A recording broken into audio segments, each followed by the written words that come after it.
Bos días, amigos, desde o meu recuncho de Trevinca.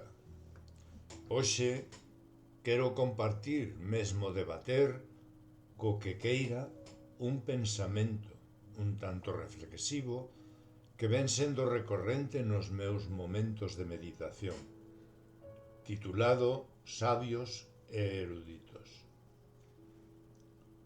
Segundo voume facendo maior, gústanme máis asistir a conferencias, a charlas sobre calquera tema, a presentación de libros, tamén a faladoiros con eruditos, sabios, técnicos, amantes dos distintos temas a tratar. É unha inquietude que sempre desde moi pequeno tiven moi arraigada, a de aprender dos que máis saben. Aínda que isto último ás veces é unha aventura, pois non sempre o que ven precedido da fama e prestixio asústase ben a realidade. Ultimamente estou-me dando conta de forma cada vez máis palpable e consciente de cousas que antes tamén observaba, pero que non lle daba a importancia que lle dou hoxe. Quizás porque cría entón que ese comportamento que eu detectaba habitualmente era a norma xeral ao chegar a un grao de coñecemento e de sabedoría tan elevado. Preguntaredes vos intrigados de que se deu conta isto. Pois ben, doume conta cada vez que escoito a estes sabios, que realmente o son, non só polo seu convencemento persoal, sino porque a súa sabedoría está contrastada por feitos incontestables. Doume conta, como digo, que canto máis sabios son, paradóxicamente teñen máis dúbidas de se mesmos, que segundo van crecendo e coñecendo máis temas descoñecidos para eles ata o momento, danse conta de algo tan evidente como que non o saben todo, como crean. Xeralmente estes sabios, cando son de verdade, tamén en xeral posúen unha suficiente humildade para recoñecer públicamente as súas carencias, o que lles fai aínda máis respectables, polo menos ante os meus ollos. Despois de anos escoitando, participando e asimilando, adquirín a maioría dos coñecementos morais e éticos e filosóficos dos que hoxe dispoño, que non son moitos, pero que me enriquecen o suficiente. O que teño captado claramente e aprendín moi ben é que cando un orador, na súa charla, discurso ou intervención máis ou menos docta, en debates, faladoiros, conferencias, etc., maniféstase con absoluta seguridade sobre o tema do que fala, sen deixar fisgoa a dúbida nin a discrepancia, resulta que non é así, aínda que este convencido do que di, proclamando como se fose pouco menos que dogma de fe, é máis, cando escoito a alguén falar de calquera tema con esa seguridade que antes me deixaba embobado, hoxe faime dubidar do que di e obrígame a min mesmo a realizar o esforzo necesario para investigar e consultar outras versións respecto diso, co fin de contrastar. Isto que agora é habitual en min, antes non só non o era, senón que non me atrevese a expor a máis mínima dúbida. Hoxe, esa prepotencia que ás veces escoito lévame a desconfiar a diario deses eruditos que o creen tanto que non dubidan nunca.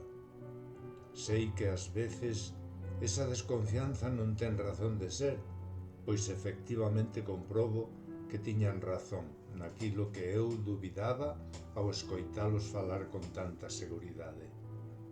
Pero tamén digo que me convencerían facilmente se o tratamento do tema en cuestión fixéseno con máis modestia.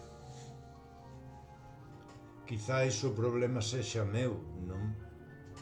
Quizás non. Estou seguro de que cos anos estou volvéndome un vello desconfiado. Pero é que resulta que casi sempre acerto. Aínda que cando me equivoco dame moita rabia, pois comprendo que non todos somos iguais e que neste mundo existen e conviven por unha banda os sabios que na súa modestia pasan desapercibidos, que se limitan a contestar cando se lles consulta, pero por outra banda tamén existen os que creen igual de sabios, aínda sen selo ou mesmo sendo, que pretenden convencerche da súa verdade infalible, aínda que esta en realidade non sexa tanto ou simplemente sexa a súa verdade. Eu creo que ocorre isto en calquera campo do coñecemento humano e en calquera materia da que se trate. No ámbito artístico e literario no que me movo eu, atópanse, como é fácil deducir, as dúas versións de seres humanos que eu os cualificaría. Por unha banda, os sabios eruditos respectables que adoitan tamén ser respetuosos e discretos, e por outra banda están aqueles que pola súa prepotencia quérense facer respetar, pero que na súa arrogancia eles en xeral carecen do respeto debido aos demais. En fin, o problema radica, como sempre ocorre, na escaseza de educación en valores que non se adquire no ámbito escolar, senón nesa socialmente básica célula humana que é a familia.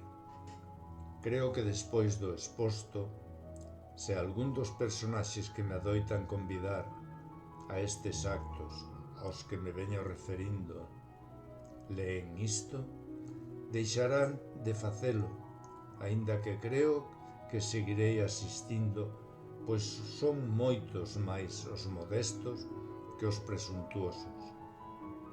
Aínda que ás veces ocorre que te equivocas nos dous sentidos, e por iso que me quero disculpar cos que me equivocara. De ambos extraio experiencias e ensinos. En fin, cada vez que reflexiono sobre isto, que adoita ser a miúdo, cada vez que gozo desa sabedoría ou ben a sufro, lembro as palabras de Sócrates cando dicía: eu só sei que non sei nada, en alusión aos que o continuamente manifestaban saber de todo e sobre todo.